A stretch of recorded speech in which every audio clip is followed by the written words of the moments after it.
Yeah. All right. We're here. We're after this stupid team, stupid game against the other stupid team. I'm Nathan. I'm your host, regrettably, for the evening. I think Daniel's going to have to do every show for the rest of the year at this point for making me do this road trip so far. But we're here. The Grizzlies lost 115-99. They had a 10-point fourth quarter. Really should have been 7. They got a free bucket at the end, essentially. But we're going to go through this. We're going to try and be here quick, because if we're not here quick, I'm pretty sure like my wife's going to leave me at this point just by proxy. She didn't even watch the game. She's just going to feel the vibes. So we're going to get through this. We have somebody here who is typically positive, who is typically upbeat, who can give us something to be happy about, hopefully. But we're going to see if he's able to. And with that, I'm going to go ahead and bring in our guest for the night.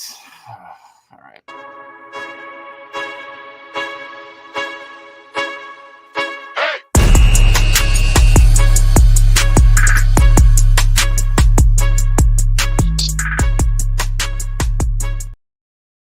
All right. I didn't even mean to bring that comment up. That's just how destined tonight was. That comment just came up all on its own, by the way. But we have Luke Hatmaker, host of the Daily Grind with Bluff City Media. Luke, welcome to the show. You're on mute. You are on the mute. Am I muted now? Nope, but that's how tonight's going, so that fits. Man, this is past my bedtime. You know this. You know it's very late for me, and I'm gonna try to be positive today, but that was just absolutely garbage. It was a garbage game to watch. Yeah, I'm gonna need you to give me a reason not to end it all tonight. Lauren, tonight on nights like tonight, we drink water. We don't allow ourselves to drink anything else on nights like tonight because that's how problems are developed. So just water. But water. Yeah, Luke, appreciate you joining. King Meeks is in here saying you got to be up early for your show tomorrow. So we'll keep it pretty short and sweet tonight. But like Wayno saying, we do need something to cheer us up because people like me and Eric are saying this team is trashed. There's no heart. There is no grit and grind. So, Luke. Oh, God. Is there a silver lining? Yeah, oh, God. Is there a silver lining? The silver lining is we're not the Mavericks. Is that even a silver lining at this point? I mean, honestly. So, man, it's tough because the team that went out there tonight.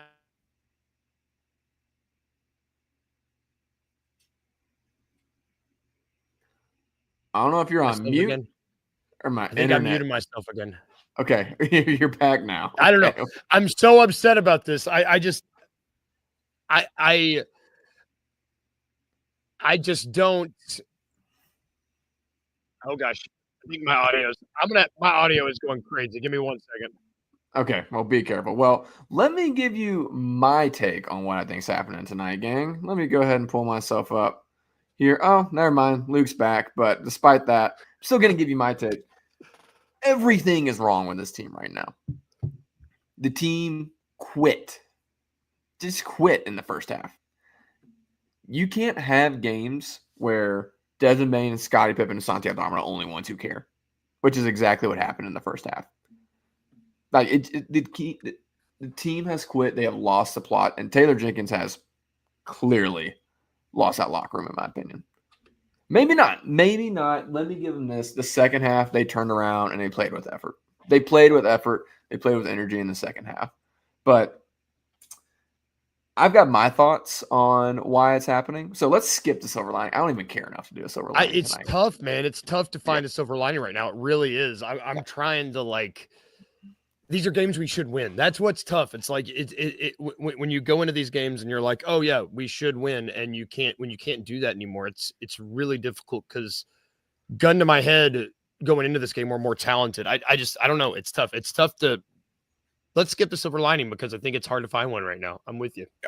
Nope, I'm not doing that tonight. So you tell me what you think went wrong tonight, and then I will give you the laundry list of reasons of what I think went wrong tonight. So you tell me first, what went wrong tonight for the Grizzlies?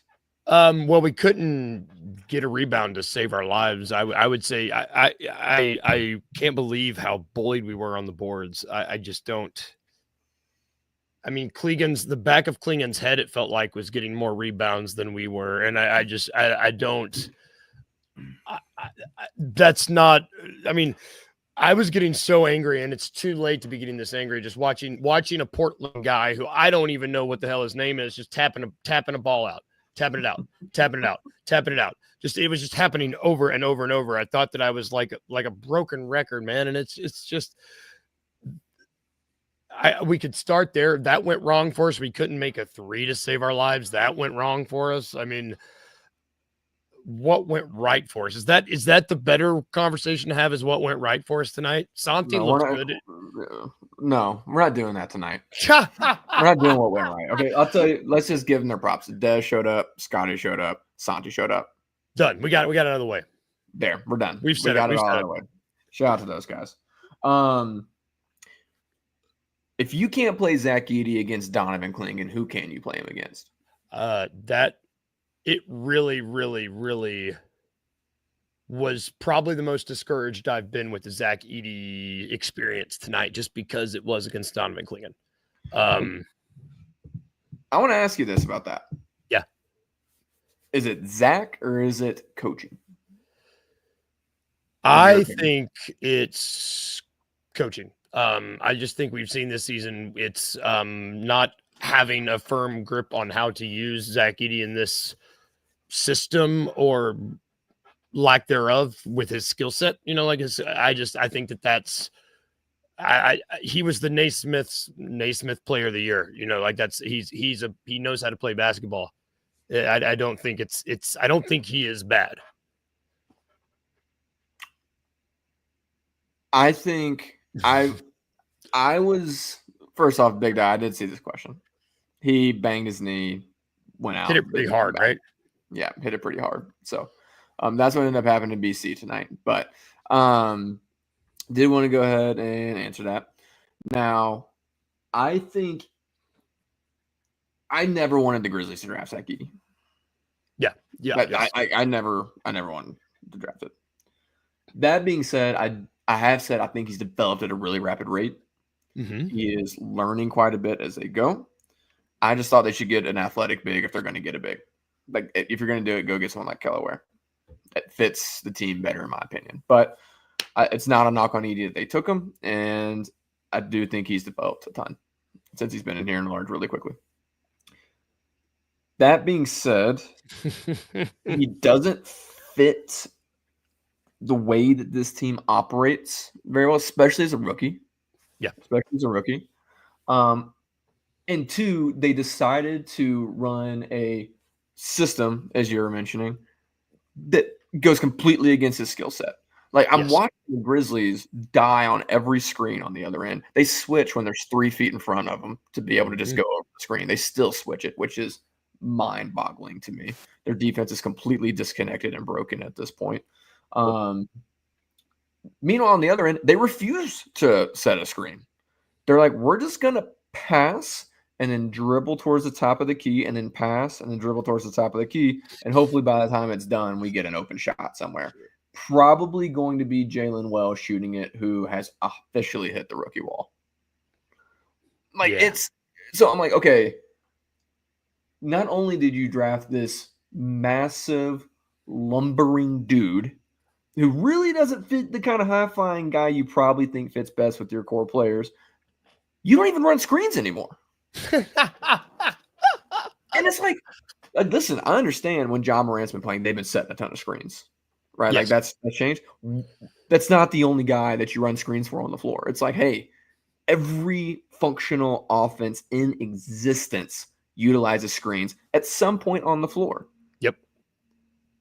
Like, I watched at least 6 possessions in a row tonight, and they didn't run a single screen.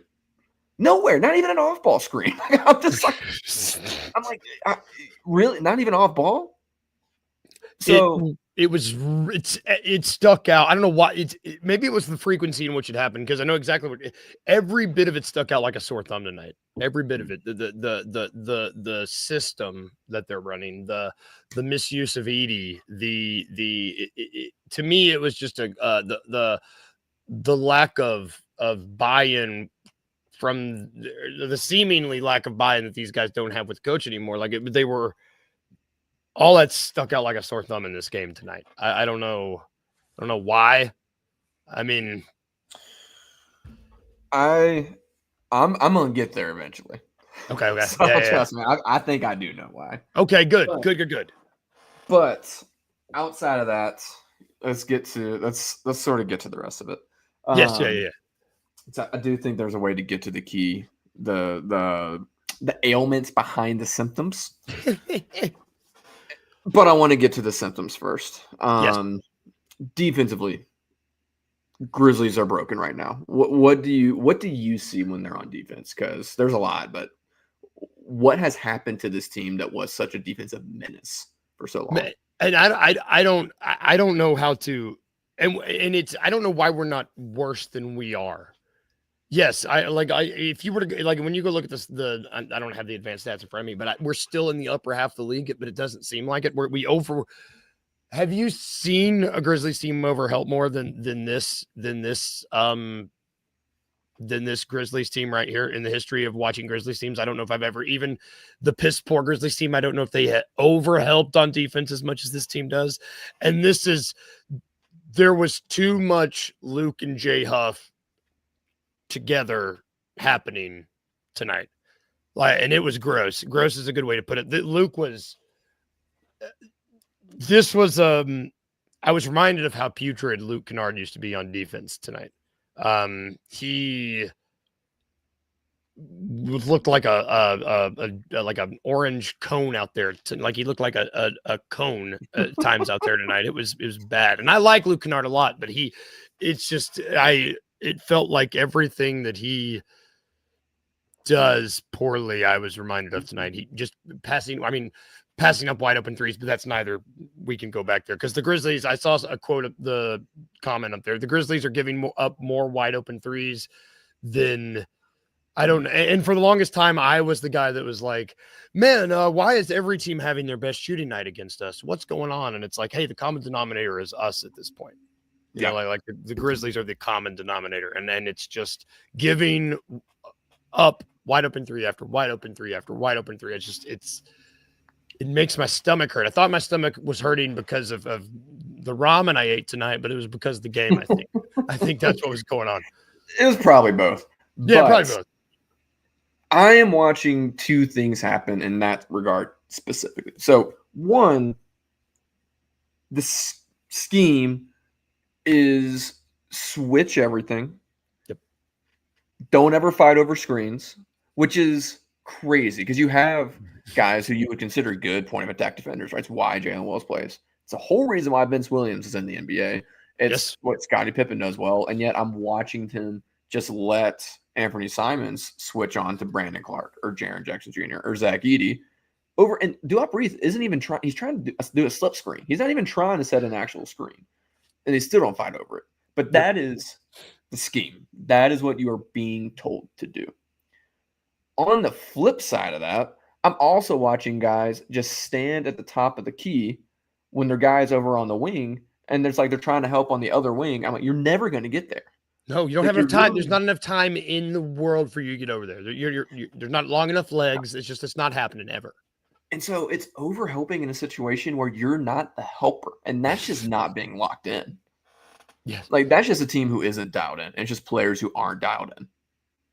Is it a team that knows they're not going anywhere? Because that's what it feels like. Tonight felt like a team that knows they don't stand a chance. Well, if not to be a conspiracy theorist, but I mean, if I was on a team and I sit there and then we've been trying to build and build and build and build, and all of a sudden everybody around me is a second-round pick or G League All-Star or a rookie, I would probably be like, what are we doing? But we're going to get there. We're going to get there. Which leads me to my other point is what's going on with our wings? Like, Vince looked like he was a demon again for about 3 minutes tonight, and I started to get encouraged. And then he disappeared. I really don't know what happened at that point, because Vince, actually, I've seen a lot of people hating on Vince tonight. I thought Vince looked a lot more like old Vince for a minute tonight, and then I agree. Got sent to the Never Realm, and I don't know why. Don't understand. But what's going on there? What do you see? I wish I would have put the timestamp down, because I know exactly there was the moment that it happened tonight, into the third, beginning of the fourth, whenever it happened, it was like, oh my God, there he is. You could see it. But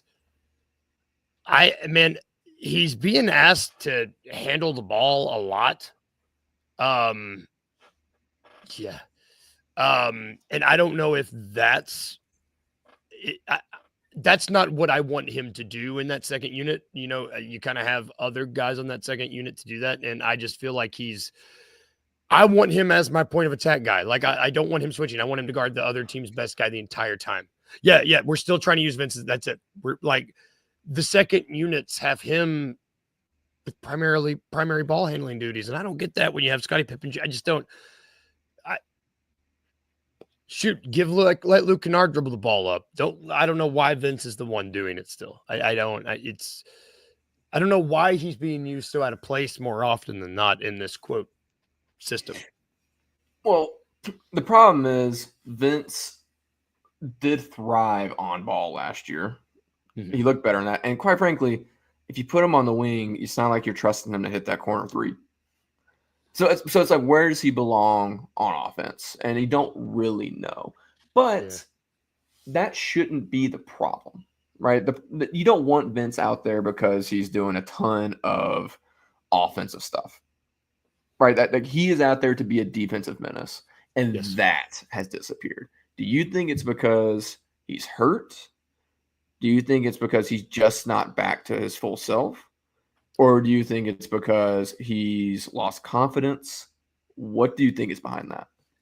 I think it's probably a combination of the former and the latter. I think and I'm just basing this on what I've talked with Dr. Rusty Buckets from the $2 Sports Show. He's a PT. That ankle sprain that he had sounds like it was pretty damn bad. It sounds like it was like that ligament was ripping off. I mean, it did. I don't think he's got his feet under him 100% yet. I hate to blame it on that, but I think because he's trying to, I mean, imagine you're Vince Williams and you're watching Jalen Wells take your spot, quote unquote. Like, you're going to, he might be trying to push himself when he's just not ready yet. And I could see that shaking his confidence a little bit. I still love him, you know, like, I still think that he's going to be a piece. I think he's going to be in our playoff rotation. I just don't think let me rephrase that. I think a healthy Vince is in our playoff rotation. I'm not 100% Vince Williams Jr. That's not the psycho that we like. Yeah.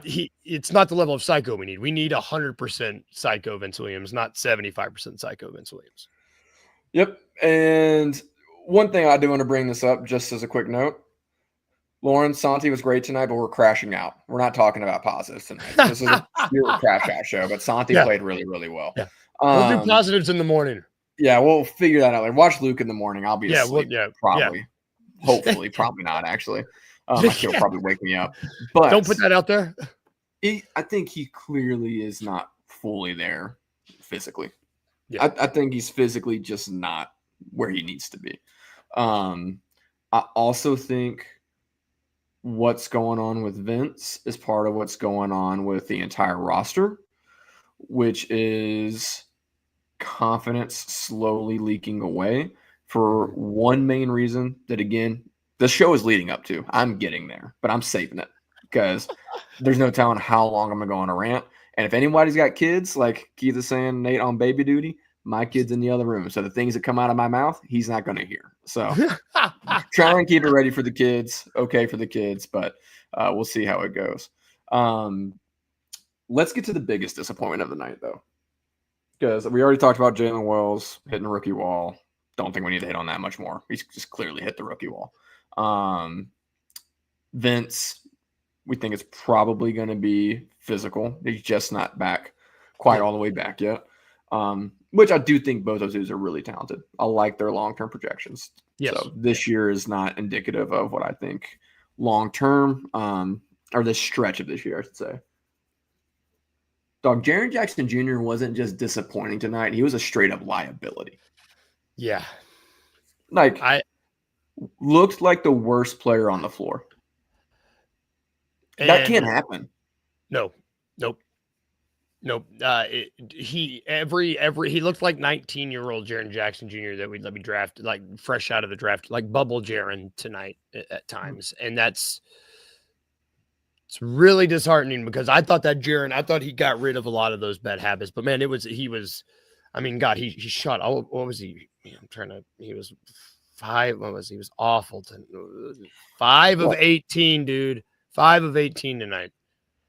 And it looked ugly. It looked uglier than that. And maybe, do you think, let me ask you this. Do you think he came back too soon? Do you think he's also not 100%, but he came back because he wants to get that 60? Crushed it against the Heat. Yeah, it's true.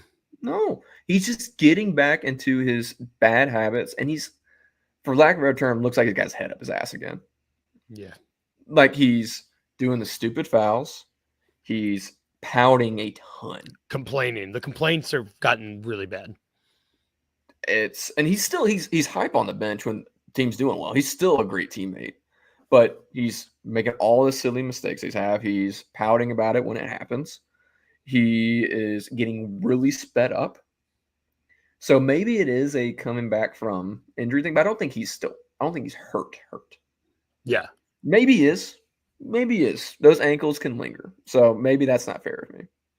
He's not moving. But no, you're right though. He's not moving like he's got a tender foot. No, it is just getting sped up and into bad habits and into his own head, which again is indicative of what's happening a lot about the team, with the team as a whole. But that's one guy it can't happen with. Yeah. That can't happen with you. But other side, conspiracy theory, Nate. Jaren is just like, hey, this season isn't going the way we want it to go. We are probably headed in the right direction, but we can still make some run in the playoffs. But in the meantime, I'm going to save this team a lot of money and play my way out of all NBA. So maybe that's what he's trying to do. He's just trying to save the team money because he's such a team player. So maybe he's just being the ultimate teammate still, because that's the direction this is going in as of this point. So, listen, all jokes, kind of. Hey, the delivery was great. I was like, is this man serious? Yeah. I mean, I'm serious that it might happen. He might play all NBA. 100%. He's not actually trying.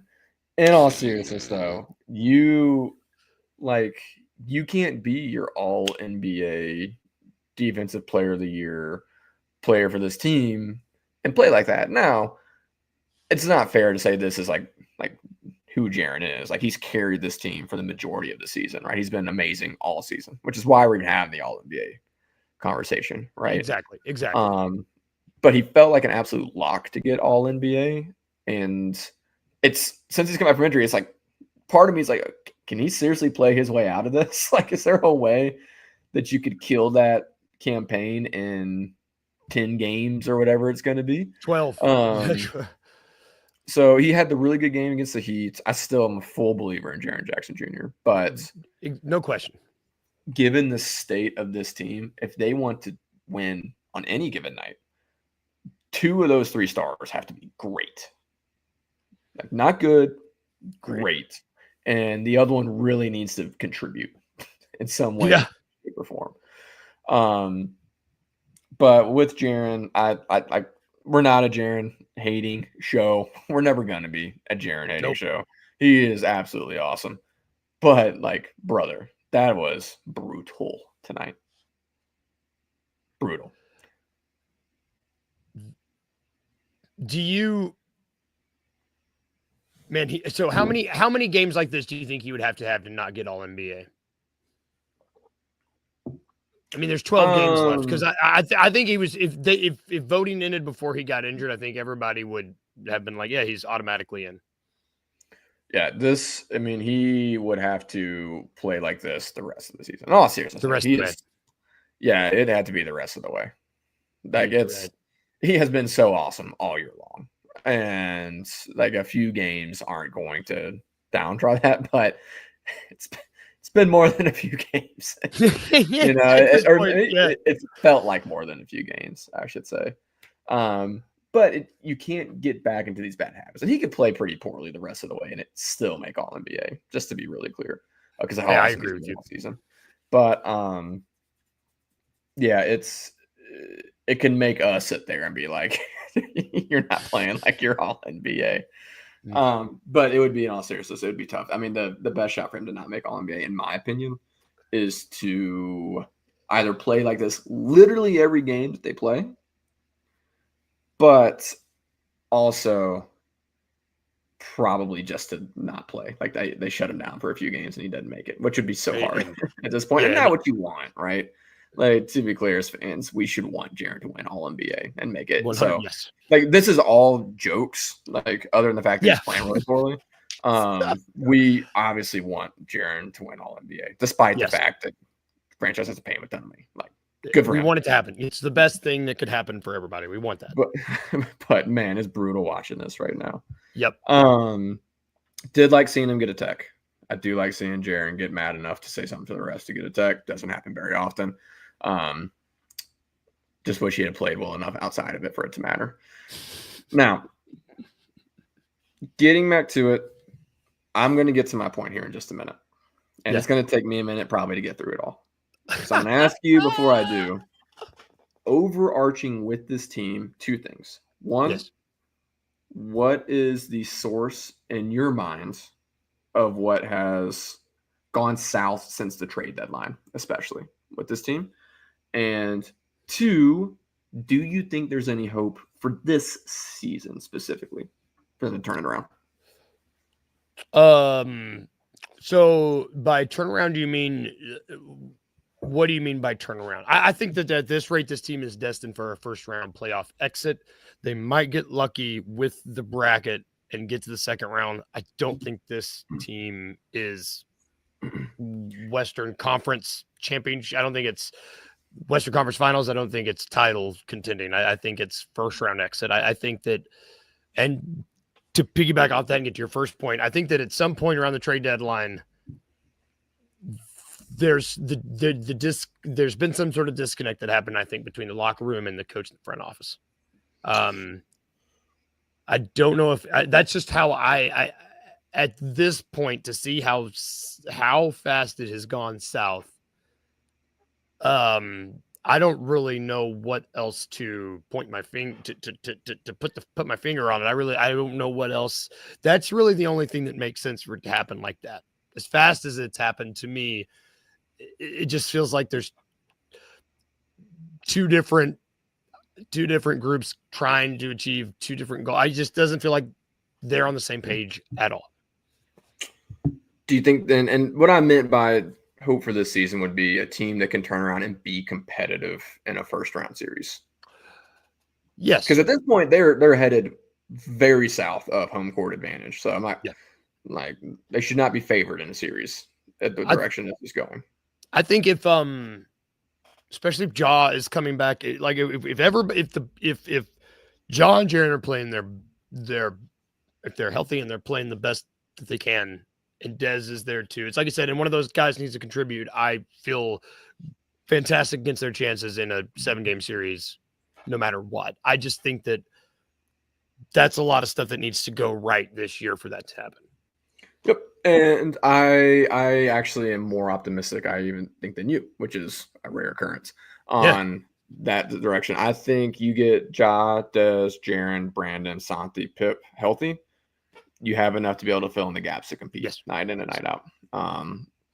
Santi, as irritating as he can be, has been consistently there for it for pretty much every game this year. Does shrink from physicality a little bit. There's no doubt about it. But he seems to be pretty even keel and built for the bright lights. Yes. Generally speaking. Pippen, continues to be one of the sole bright spots night in and night out. Especially in the back half. The back half of the season, he's been one of the maybe the most consistent bright spot, like you were saying. Yeah, since the trade deadline. Him and BC really are the two. Couldn't agree more. And then we've seen enough from Jaren, Des, John in the past that you would expect them to step up when the lights get bright. And it's felt like this team was geared towards playoffs. That's when they actually cared about this all season long. Mm-hmm. Right. So it feels like we are in a microcosm of what they have been really feeling and how they've been approaching the season right now, which is we don't really care about these games. Or we care about getting to the playoffs. Now, I think they probably decided they could coast a little bit early, if I had to guess. Yeah. But do I think they have a chance of making any real noise in the playoffs? No, I haven't thought that since the beginning of the season, unless they made some moves at the trade deadline, which clearly were not made. Do I think they should win a first-round series at this rate? No. I don't really know who you could put them against. But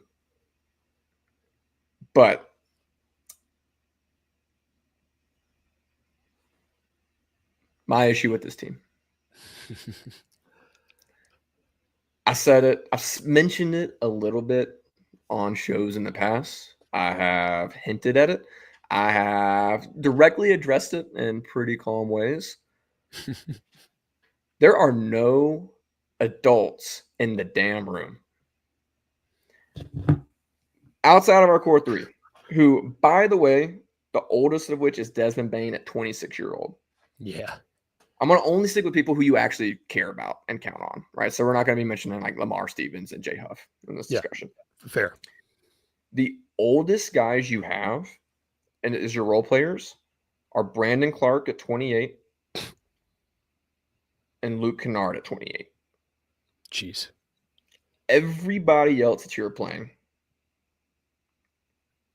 including your stars, is 26 and younger. But what did we think was going to happen? What did you think was going to happen? You have literally, I think Luke Kennard outside of our core three. Was Santi, was he the 30th pick? Did they trade up and get him with the last pick of the first round? I believe so. Okay. Same pick they got Des with the year before. Okay.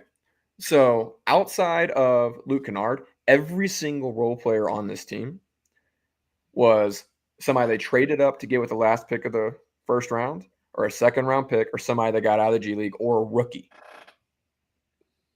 What did you think was going to happen? And listen, you can believe in a talent all you want. Sure. We think Vince Williams can absolutely pan out. Jalen Wells, absolutely, he's going to pan out. Everybody still believes in G.G. Jackson. Scottie Pippen continues to play really well. All these guys continue to play really well. But Jesus H. Christ, when do you actually want to win a freaking series? I kept it off the explicit rating for Spotify. I think you did pretty good. Like, what are we doing? Seriously, what are we doing with this?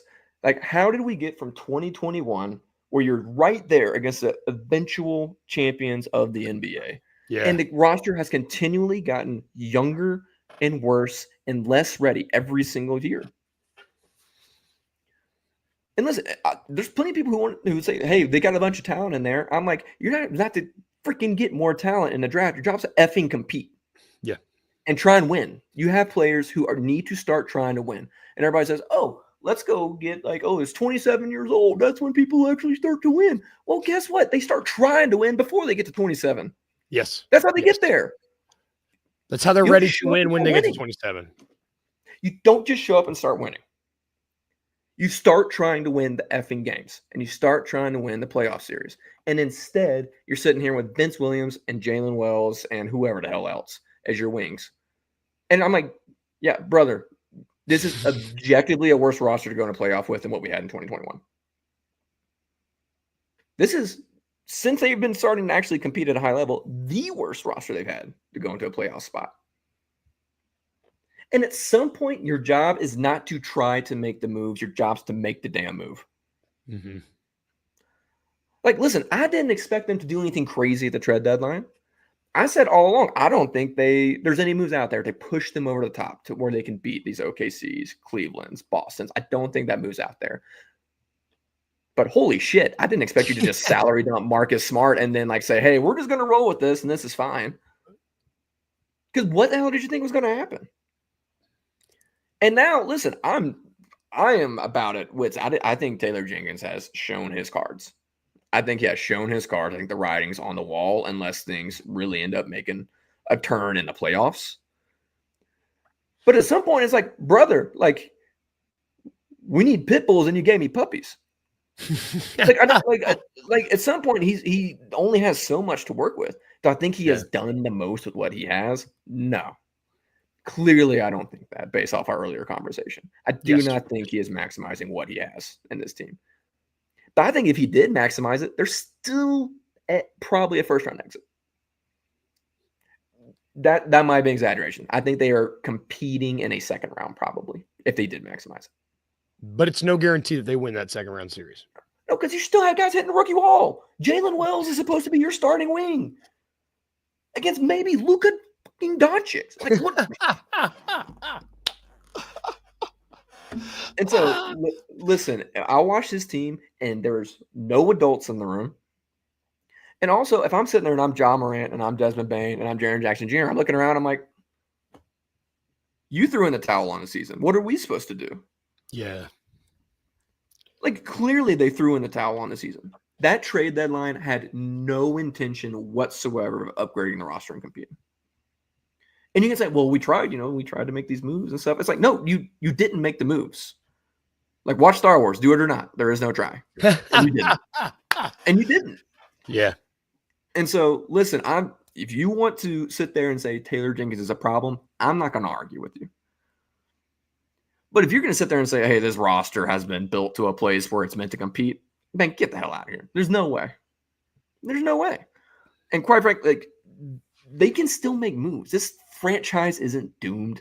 There's plenty of things they can do come summer, right? But if you want to sit there and tell me they are built to compete this year, there's just no chance. And so, quite frankly, I think the entire franchise threw in the towel and the players are following suit. I mean, trickle down, right? It starts from the top. Like if you are going to send the message that you don't care about the season by your marquee move being a salary dump of Marcus Smart, if that is supposed to be how you feel about the season, I mean, what does that show to your guys? You know, like what is that?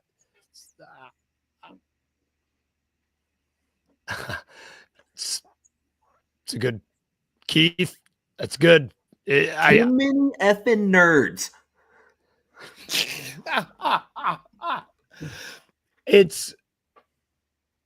I mean, neither one played basketball, right? I me and Chris Ingram used to talk about this. It's like, you know, at the end of the day, maybe you just kind of. TJ did. Mm-hmm. I mean, I hate to boil it down between nerds and jocks, but yeah, I mean, is it as simple as that? I don't think Jenkins is a nerd. I think he has reached his limit as a rookie coach. I think Jenkins has done a good job with this team as a developing team. He's just sort of reached the limit of where he can take the team. Yeah. I don't think he's just some massive nerd.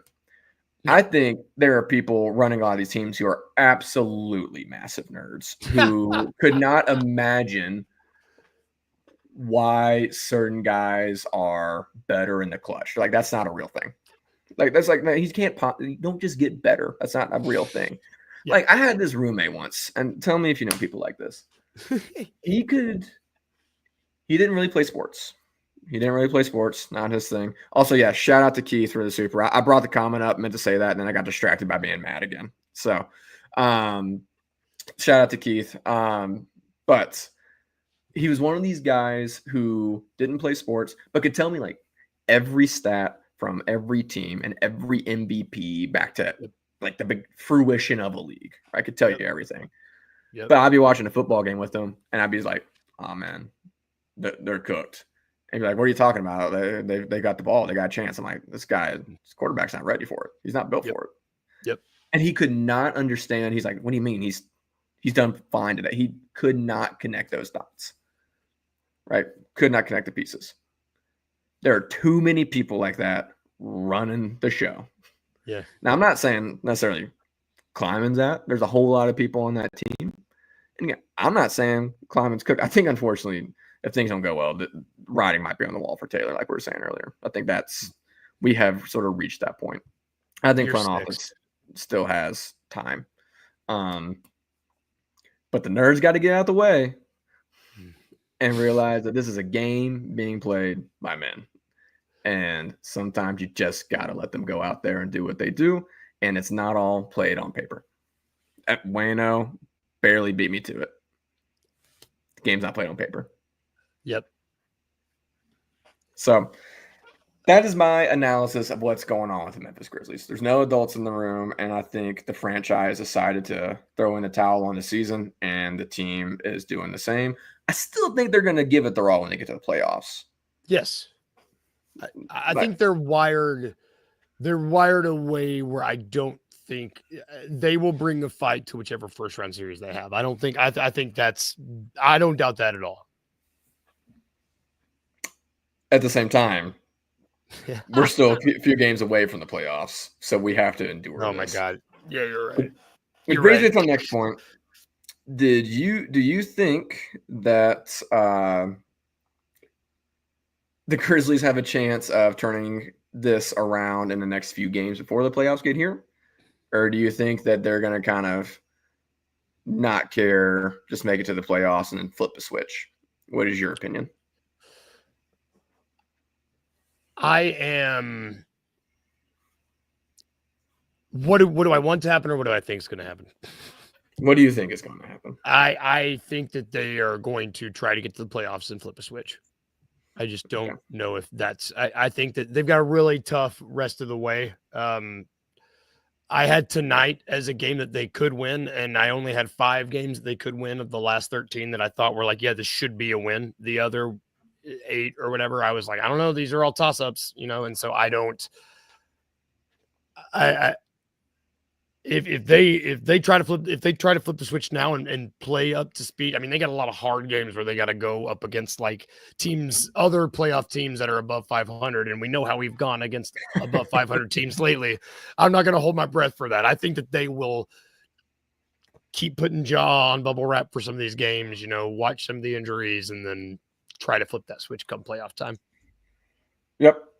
Well, I personally think they will pick and choose games, but I think they know that they cannot go into the playoffs playing like this. So I actually do think they try and turn it around. I do think that they try and flip that switch beforehand. I have very little faith in their ability to do it on a consistent level until you get to the playoffs. Yes. Well said. Upcoming games, Clippers on Friday in LA. We'll see what happens. I don't want to play this. I don't want to play this Clippers team. I don't want to play them. Well, I also think you're probably playing without John Morant again, which is not great. Jazz in Utah. I was going to go to that game. I am second guessing it at this point. We'll see what happens on Friday. OKC at OKC. And then you get home, and I think you do have Ja for these home games. Lakers, then Celtics. So,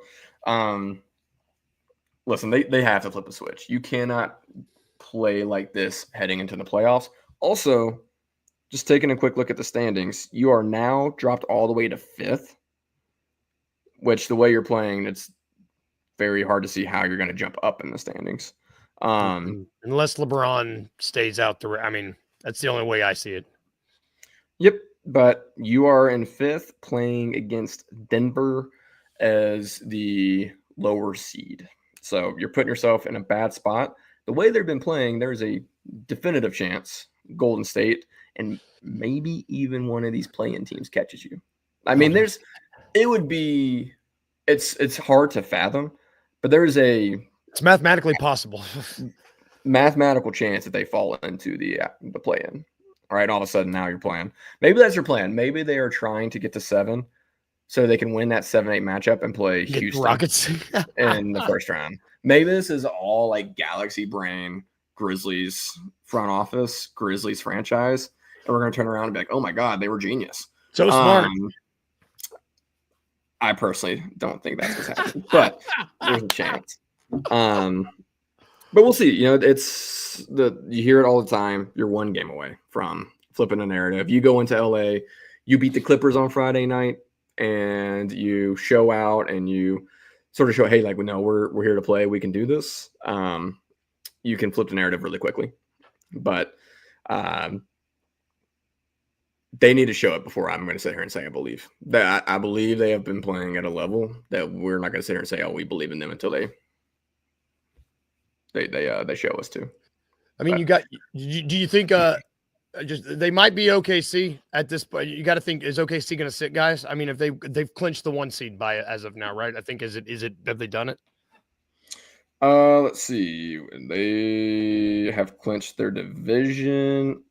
I think they technically haven't clinched yet. I think there's 12 games left, 45, 25. And Rockets are. Let's see. Are the Rockets playing tonight or they already play? I think they already played. They already played. Yeah, I think they have mathematically clinched the 1 seed at this point. Maybe they sit guys and we can win that game. You know, maybe if we can. You're right. It's 1 game away from changing the narrative. They beat the Clippers and then they go into Utah, beat Utah. They beat OKC, come home on a 3-game streak. That'd be great. I'm going to manifest that. Yeah, do your manifesting because I'm not with you. I mean, you could, but to be honest, like they need to compete against competition. Like yes. Right now, they need anything they can get to turn it around. You just lost to the Portland Trailblazers in convincing fashion. I was not going to be surprised if they lost tonight. I'm very surprised in the manner in which they lost tonight. Same. But you need to find a way to turn it around just however you can at this point. But in general, you need to compete against competition. And you need your guys healthy. Listen, I understand sitting Ja with any kind of ailment that he has right now, getting ready for a homestand, get ready to kind of get that switch flipped going into April. But, yeah, I'm worried about this team. Not worried about this franchise. No. They can figure it out. Obviously, this is just this 1 season, but pretty worried about this. This iteration of the team, I am quite worried about. Yeah. Yes. Yeah. We're going to see what happens. But everybody, it could happen. Good things could happen on Friday night. So there you go. There's a positive spin from that. I got at least 1 sentence in. Appreciate everybody hopping in tonight. We're going to cut it short. I'm surprised we stayed as long as we did. We did good. To be honest with you. But appreciate y'all coming in. Though it's a late game and a very depressing game. So appreciate everybody joining. Luke, especially appreciate you joining. I got an early show in the morning as well. So everybody tune in, by the way, daily grind. Perfect before work thing to get your day going. Probably have a little bit more positivity and happy venting in the morning, if I had to guess. Well, yeah, it'll be happy venting. I'll have some sleep. I'll probably have at least 3 cups. That's my problem tonight. I drink too much coffee before this, and it's that weird late caffeine rush where it's like, what is going on? Yep. You know what I'm talking about. Unfortunately, I do. But everybody seriously tune in. It's fantastic. They get up way early, work way hard on that show. It's a great show. So you'll notice I'm never on that show because I'm asleep. You're asleep. Yeah, I'm trying desperately to be asleep. We will be back on Friday. Daniel should be back on Friday. I might just have to take some PTO. This week is sort of killing my soul. But regardless, we will have somebody here on Friday night going through the show. Maybe it's a good one. Maybe the Grizzlies turn around in LA. Maybe they get Ja Morant back. But until then, we are going to go. We're going to forget about this. We're going to watch some March Madness, root on our Memphis Tigers, and pray that all goes well and that I survive my first weekend in my survivor pool. Because if not, that might be the last straw. All right, y'all. Y'all be good. Have a great rest of your evening. Hopefully that only involves going to bed. If it involves anything else, have a safe rest of your evening. But we will be back on Friday. Until then, be nice. Tell your friends.